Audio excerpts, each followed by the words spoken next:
Hello children, once again I welcome to you all in my English classes with your book The Spring Blossom.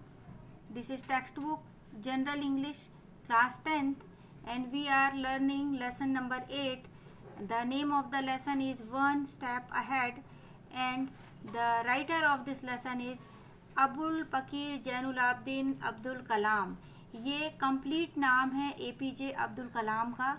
APJ का जो short form है APJ वो काय का short form है Avul Pakir Jainulabdeen Abdul Kalam. And we are reading the part 2 of this lesson. आप लोग नाम ध्यान रख लेंगे।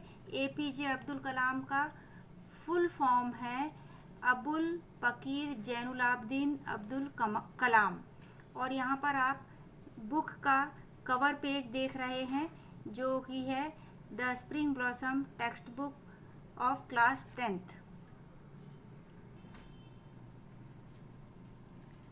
In the previous video of this lesson, we have studied that Abdul Kalam was doing journey from south to northward of India।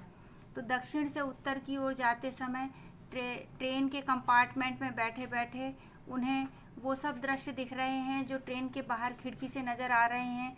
पुरुष वर्ग है जो धोती पहने हुए है, टर्बन पगड़ी लगाए हुए है।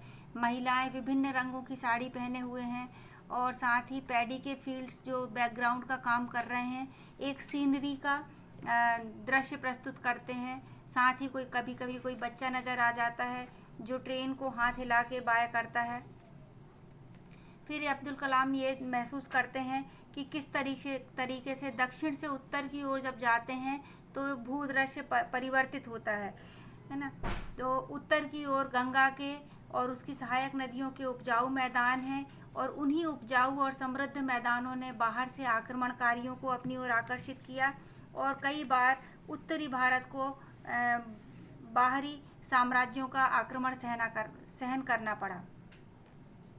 1500 ईस्वी के लगभग उत्तर पश्चिम की ओर से आर्य लोग भारत में आए थे जो दर्रों के माध्यम से भारत में पहुँचे थे।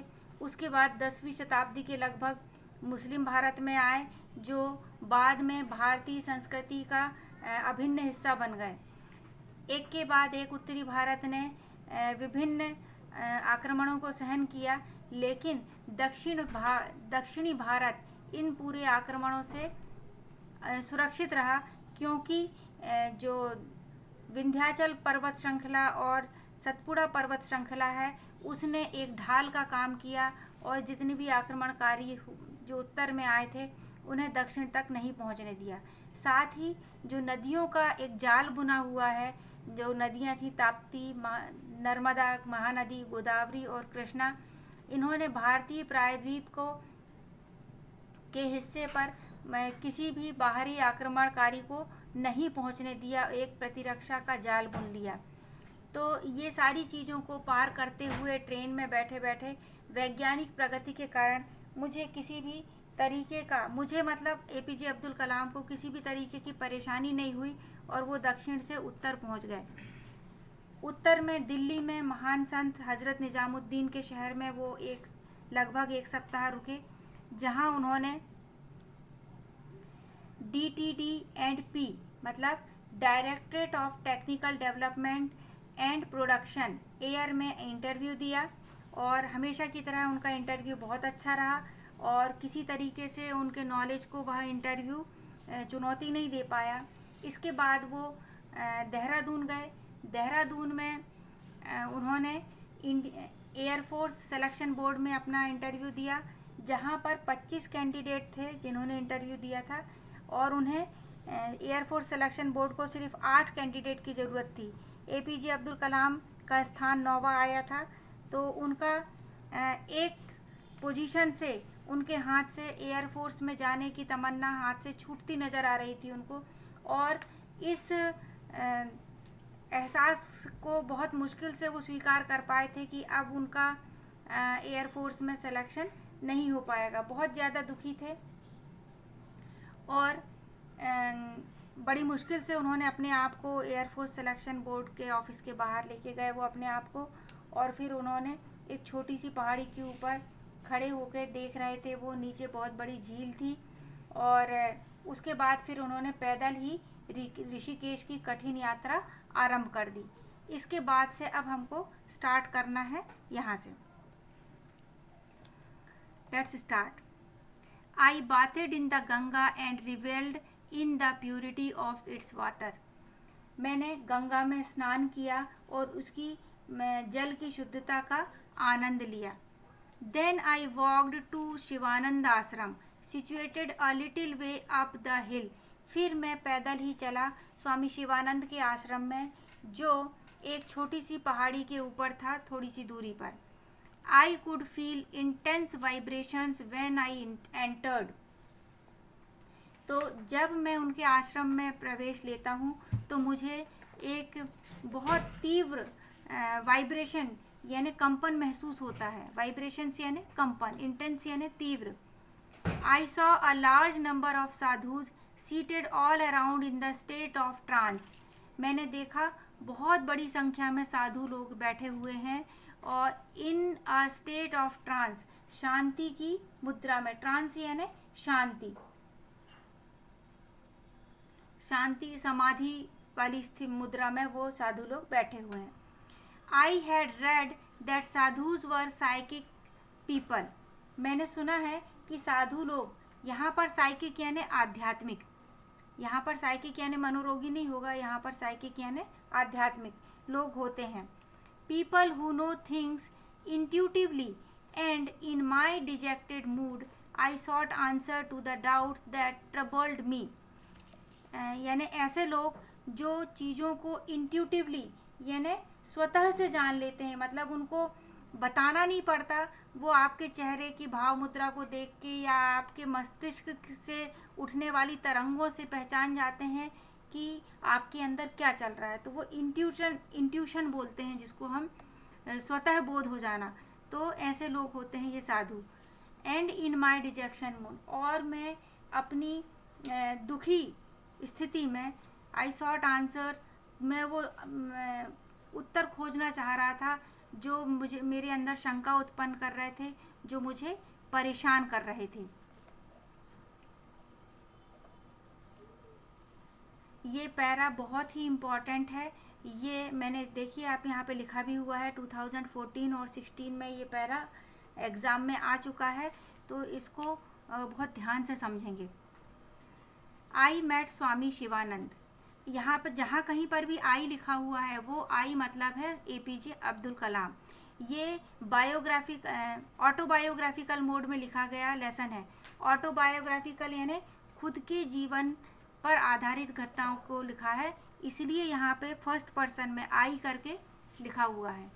आई मेट स्वामी शिवानंद, मैं स्वामी शिवानंद से मिला। A man who looked like a Buddha, Swami Sivananda किस तरह दिख रहे थे? जैसे कि भगवान Buddha.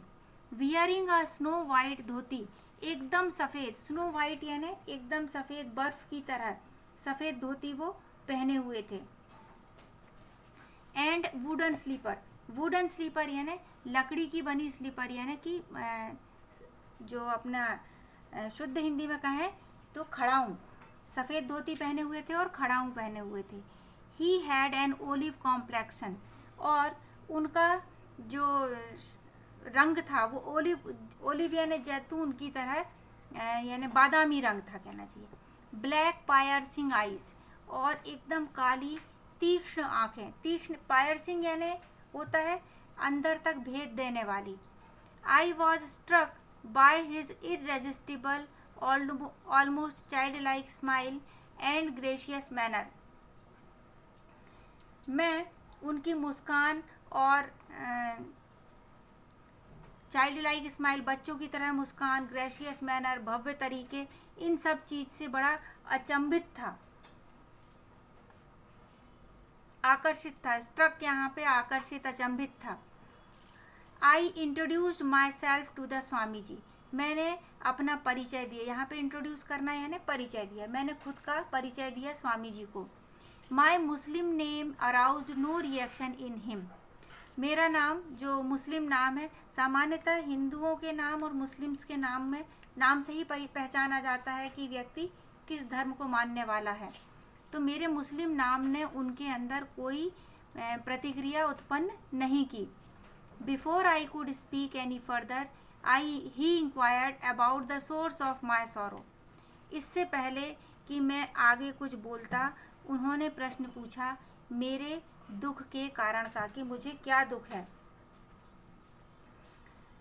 He offered no explanation of how he knew that I was sad and I did not ask.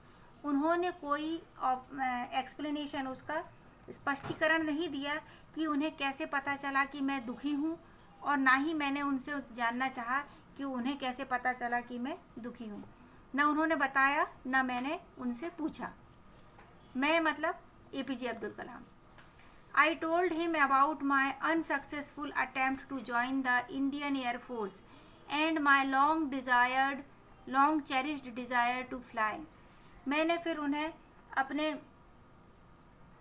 असफल अटेम्प्ट यानी प्रयास जो मैंने किया था इंडियन एयरफोर्स को ज्वाइन करने का, और ये कि लंबे समय से लॉन्ग चेरिस्ड यानी लंबे समय से जो डिज़ायर यानी इच्छा थी कि मैं उड़ूं, उस इच्छा के बारे में बताया। ही स्माइल्ड, वो मुस्कुराए।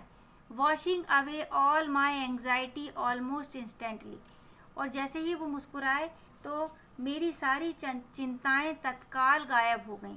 इंस्टेंटली यानी तत्काल, एंग्जाइटी यानी चिंताएं।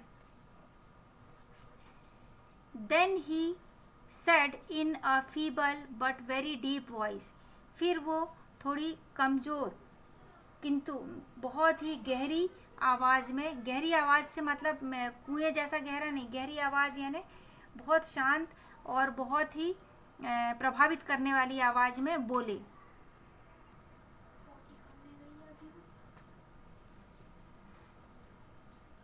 Desire when it seems from the heart and spirit, when it is pure and intense, possesses awesome electromagnetic energy। अब ये जो स्वामी शिवानंद के शब्द हैं ये भी बहुत महत्वपूर्ण हैं और बहुत ही समझने वाले शब्द हैं कि डिज़ायर यानी इच्छा या अत्यधिक चाह, when it stems from the heart and spirit, जब ये उगती है, आती है कहाँ से? From the heart and spirit, जब आपकी आत्मा से और हृदय से आपकी इच्छा आती है। When it is pure and intense, और जब ये इच्छा पवित्र होती है और बहुत तीव्र होती है। पजेजेस ऑसम इलेक्ट्रोमैग्नेटिक एनर्जी, उस समय इसमें बहुत ज़्यादा विद्युत व चुंबकीय ऊर्जा होती है। ऑसम यानी आश्चर्य भरी विद्युत और चुंबकीय ऊर्जा लिए हुए होती है इच्छा। This energy is released into the ether each night, तो ये जो एनर्जी है, कौन सी एनर्जी? इलेक्ट्रोमैग्नेटिक एनर्जी प्रत्येक रात को अनंत ब्रह्मांड में, वायुमंडल में चली जाती है प्रत्येक रात को। As the mind falls into the sleep state, जैसे ही मस्तिष्क निद्रा की स्थिति में पहुंचता है, ये इच्छा आपकी वायुमंडल में प्रवाहित हो जाती है। Each morning it returns to the conscious state reinforced with the cosmic current, और प्रत्येक सुबह वही इच्छा चैतन्य स्थिति में, कॉन्शियस यानी चैतन्य स्थिति में, जागरूक स्थिति में वापस आपके पास लौट के आती है। reinforced with the cosmic current, और साथ में बहुत ज़्यादा फोर्स होता है